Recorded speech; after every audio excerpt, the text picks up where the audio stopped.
Hello दोस्तों, स्वागत है आपको शिक्षा सूत्र पर। आज हम बात करने वाले हैं एनसीईआरटी क्लास 11 की अध्याय 12 जो कि क्या होगी पादप में श्वसन। तो चलिए हम लोग बिना समय को गंवाए हुए वीडियो को शुरू करते हैं। तो फर्स्ट नंबर जो क्वेश्चन करें, जीवन जो विधि के लिए आवश्यक सभी ऊर्जा कुछ बृहद अणुओं के डैश से प्राप्त होते हैं, तो ऑक्सीकरण से प्राप्त होते हैं। तो राइट ऑप्शन क्या हो जाएगी, बी हो जाएगी। वही हम लोग इसके एनसीईआरटी की लाइनों की बात करूँ तो एनसीईआरटी की जो लाइनें करें, जीवन विधि के लिए आवश्यक सभी ऊर्जा जो होती है कुछ बृहद अणुओं के ऑक्सीकरण से प्राप्त होती है, जिसे खाद्य पदार्थ कहते हैं। केवल हरे पादप और नीले हरी जीवाणु अपना भोजन स्वयं संश्लेषण कर सकते हैं। ये प्रकाश संश्लेषण विधि द्वारा प्रकाशीय ऊर्जा को रासायनिक ऊर्जा में क्या करती है, परिवर्तित करके कार्बोहाइड्रेट, ग्लूकोज, सुक्रोज और स्टार्च के रूप में क्या करती है, संचित करती है। ये हम लोग इसका नेक्स्ट क्वेश्चन की बात करें तो नेक्स्ट क्वेश्चन जो कह रही है, कार्बोहाइड्रेट का ऑक्सीकरण से जो मुक्त होती है उसमें क्या होती है, तो ऊर्जा मुक्त करती है। कार्बोहाइड्रेट के ऑक्सीकरण से जो मुक्त होती है उसमें क्या होती है, ऊर्जा मुक्त होती है। तो राइट ऑप्शन क्या हो जाएगी, ए हो जाएगी। वही हम लोग इसके एनसीईआरटी की लाइनों की बात करूँ तो एनसीईआरटी की जो लाइनें करी हैं, निसंदेह प्रकाश संश्लेषण जो होती है क्लोरोप्लास्ट में संपन्न होता है, जो यूकेरियोटिक में होती है। जबकि ऊर्जा प्राप्त करने के लिए कॉम्प्लेक्स अणुओं का विघटन से कोशिका द्रव्य तथा माइटोकॉन्ड्रिया में होता है, वो अभी केवल यूकेरियोटिक में होता है। जबकि कोशिकाओं में कॉम्प्लेक्स अणुओं के सीसी कार्बन जो होते हैं आवंत का ऑक्सीकरण होने पर पर्याप्त मात्रा में ऊर्जा का मुक्त होना सांस कहलाता है। ये प्रक्रिया में जिस यौगिक का ऑक्सीकरण होता है श्वसनीय क्रियाधार कहते हैं। प्रायः कार्बोहाइड्रेट्स का ऑक्सीकरण से ऊर्जा मुक्त होती है, किंतु कुछ पादपों में विशेष परिस्थितियाँ प्रोटीन, वसा, यहाँ तक कि कार्बनिक अम्ल से भी क्या होते हैं, श्वसनीय क्रियाधार के रूप में प्रयोग में आ सकते हैं। कोशिका के अंदर जो ऑक्सीकरण के दौरान श्वसनीय क्रियाधार में स्थित संपूर्ण ऊर्जा क्या होती है, एक साथ विमुक्त नहीं होती है। यह एंजाइम द्वारा नियंत्रित चरण में जो धीमी अभिक्रिया होती है, इस रूप में क्या होती है, ये मुक्त होती रहती है। वही हम लोग नेक्स्ट क्वेश्चन की बात करें तो नेक्स्ट क्वेश्चन जो कह रही है, पादपों में प्राणियों की तरह गैसीय आदान प्रदान विशिष्ट अंग नहीं होते, बल्कि उनमें इस उद्देश्य हेतु डैश मिले होते हैं। तो उसमें जो रंध्र और वातरंध्र होते हैं, दोनों के दोनों क्या हुए, मिले हुए रहते हैं। तो राइट ऑप्शन क्या हो जाएगी, सी हो जाएगी, ए और बी दोनों। वही हम लोग इसके एनसीईआरटी की लाइनों की बात करूँ तो एनसीईआरटी की जो लाइनें करी हैं, क्या पादप सांस लेते हैं, तो हाँ, इस प्रश्न का कोई प्रश्न उत्तर नहीं है। हाँ, पादपों में सांस हेतु ऑक्सीजन की आवश्यकता होती है और कार्बन डाइऑक्साइड जो होती है मुक्त करती है। इस कारण पादपों में ऐसी व्यवस्था होती है जिसमें ऑक्सीजन की उपलब्धता सुनिश्चित होती है। पादपों में प्राणियों की तरह क्या होती है, गैसीय आदान प्रदान विशिष्ट अंग नहीं होते हैं, बल्कि उनमें सीधे से रंध्र और वातरंध्र क्या होते हैं, मिले हुए रहते हैं। पौधे बिना श्वसन अंग को कैसे श्वसन करते हैं, इसके कई कारण हो सकते हैं। प्रथम कारण यह है कि पादप प्रत्येक भाग में अपना गैसीय आदान प्रदान की आवश्यकता का ध्यान रखते हैं। पादपों के एक भाग दूसरे भाग में क्या होता है, गैसों का परिवहन बहुत कम होता है। दूसरा कारण यह है कि पादपों में जो गैसों का आदान प्रदान में बहुत अधिक मांग नहीं होती। पादपों के विभिन्न में जैसे कि मूल, तना और पत्ती में श्वसन जंतुओं की अपेक्षा क्या होती है, बहुत ही धीमी देर से होती है। वही केवल प्रकाश संश्लेषण के दौरान गैसों का अत्यधिक आदान प्रदान होता है। प्रत्येक पत्ती जो पूर्णतः इस प्रकार से अनुकूलित होती है कि इस अवधि के दौरान अपनी आवश्यकता का ध्यान रखती है। जब कोशिका श्वसन करती है तो क्या करती है, ऑक्सीजन की उपलब्धता को कोई समस्या नहीं होती, क्योंकि कोशिका में जो प्रकाश संश्लेषण के दौरान ऑक्सीजन जो निकलती है। तृतीय कारण यह है कि बड़े स्थूल पादपों में जो गैसें अधिक दूरी तक विस्तृत नहीं होती। पादपों में प्रत्येक जीव कोशिकाओं के सतह क्या होते हैं, बिल्कुल पास स्थित होते हैं। पत्ती के लिए सत्य कथन है कि आप कुछ पूछ सकते हैं कि मोटे काष्ठीय जैसे कि घड़ों, वनों और मूल के लिए होता है। तना में सजीव कोशिकाएं छाल छाल के बीजे पतली सतह के रूप में व्यवस्थित रहती है। इनमें छिद्र होते हैं जिन्हें वातरंध्र कहते हैं।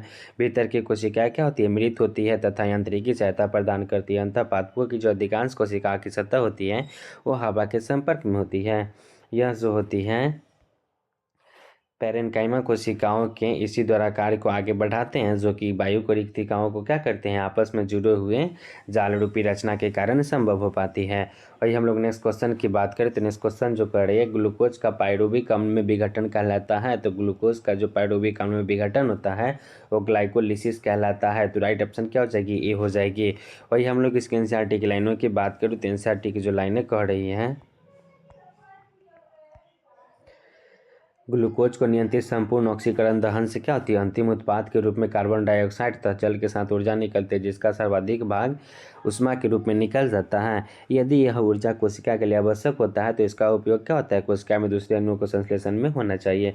वही पादप कोशिका इस तरह से भोजन बनाती है कि ग्लूकोज अणु का अपचयन निकलने वाली संपूर्ण ऊर्जा को उष्मा के रूप में न निकल पाए। मुख्य बात यह होता है कि ग्लूकोज का ऑक्सीकरण एक चरण से न होकर छोटे छोटे अनेक चरणों में क्या होते रहते हैं।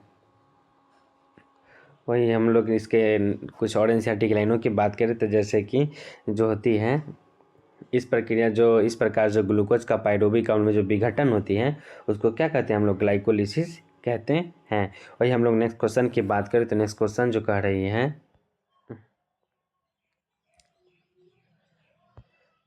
ग्लाइकोलिसिस के संबंध में निम्नलिखित कथनों पर क्या करनी है, विचार करनी है। अनोक्सिक जीवों में सांस की केवल यह प्रक्रिया होती है। ग्लाइकोलिसिस कोशिका द्रव में संपन्न होता है और सभी सजीवों में मिलता है। इस प्रक्रिया में ग्लूकोज आंशिक ऑक्सीकरण द्वारा पायरुविक अम्ल के साथ दो अणुओं में साथ बदल जाती है, जो कि क्या है, सही है। और बाद बाकी इसको ऑप्शन को देखते हैं जो कि ऊपर कुछ और है, जैसे कि क्या कह रही है, ये जो कह रही है पादपों में जो यह ग्लूकोज सुक्रोज में प्राप्त होता है, जो कि प्रकाश संश्लेषण में जो क्या होते हैं कार्बन अभिक्रियाओं का अंतिम उत्पाद होता है, जो यह संचित कार्बोहाइड्रेट से क्या होता है प्राप्त होता है। वही सुक्रोज इन्वर्टेस नामक एंजाइम की सहायता से ग्लूकोज तथा फ्रुक्टोज में क्या हो जाती है, परिवर्तित हो जाती है। तो राइट ऑप्शन क्या हो जाएगी, 1, 2, 3, 4 और 5 जो सभी के सभी इसमें कथन थी, सभी के सभी क्या है, सत्य हैं। तो राइट ऑप्शन क्या हो जाएगी, सी हो जाएगी।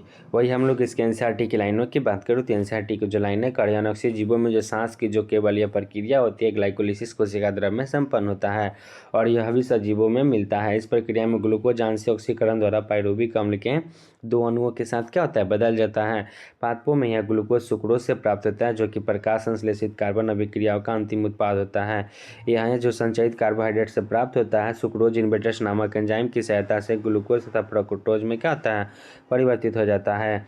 वही हम लोग इसको नेक्स्ट क्वेश्चन की बात करते हैं। नेक्स्ट क्वेश्चन जो कह रही है, किण्वन में ईस्ट द्वारा जो ग्लूकोज का अनोक्सिक परिस्थितियाँ होती है वह किस में होती है, तो वह अपूर्ण ऑक्सीकरण में होती है। तो राइट ऑप्शन क्या हो जाएगी, बी हो जाएगी। वही हम लोग इसके एनसीईआरटी की लाइनों की बात करें तो एनसीईआरटी की जो लाइनें करे, किण्वन में ईस्ट द्वारा जो ग्लूकोज का अनोक्सिक परिस्थितियों में अपूर्ण ऑक्सीकरण होता है, जिसमें अभिक्रिया के विभिन्न चरणों द्वारा क्या होती है, पायरुविक अम्ल कार्बन डाइऑक्साइड और इथेनॉल में परिवर्तित हो जाता है। वही एंजाइम जो होती है पायरुविक अम्ल और डिकार्बोबिसिलेज एवं अल्कोहल हाइड्रोजिनेस इस अभिक्रिया को उत्प्रेरित करता है। दूसरे जीव जैसे कि कुछ बैक्टीरिया पायरुविक अम्ल से लैक्टिक अम्ल का क्या करते हैं, निर्माण करते हैं। वही हम लोग नेक्स्ट क्वेश्चन की बात करते हैं। नेक्स्ट क्वेश्चन जो करें, माइटोकॉन्ड्रिया में होने वाले ऑक्सीश्वसन के दौरान जो होती है ग्लाइकोलिसिस का अंतिम उत्पाद जो कि कोशिका द्रव्य माइटोकॉन्ड्रिया से में परिवहन किया जाता है वो किस में होता है, तो पायरुवेट में होता है। तो राइट ऑप्शन क्या हो जाएगी, डी हो जाएगी।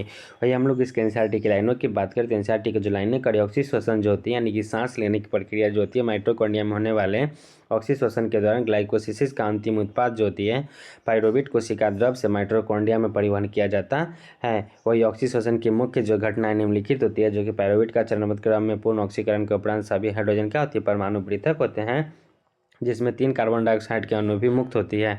वही हाइड्रोजन परमाणुओं से क्या करती है, पृथक हुए इलेक्ट्रॉनों को ऑक्सीजन अणु की ओर जाते हैं, जिसके परिणाम स्वरूप क्या होती है, एटीपी का संश्लेषण होता है। तो इस तरह से हम लोग का क्या है 12 चैप्टर भी कंप्लीट हो गए। कैसी लग रही है वीडियो, अगर अच्छी लग रही है तो क्या करते रहे, अपने दोस्तों में शेयर करते रहें। अब हम लोग नेक्स्ट वीडियो के माध्यम से अध्याय 13 को करें, जो कि क्या होगी, पादप वृद्धि एवं परिवर्धन। तो चलिए वीडियो में अंत तक बने रहने के लिए थैंक यू। जय हिंद।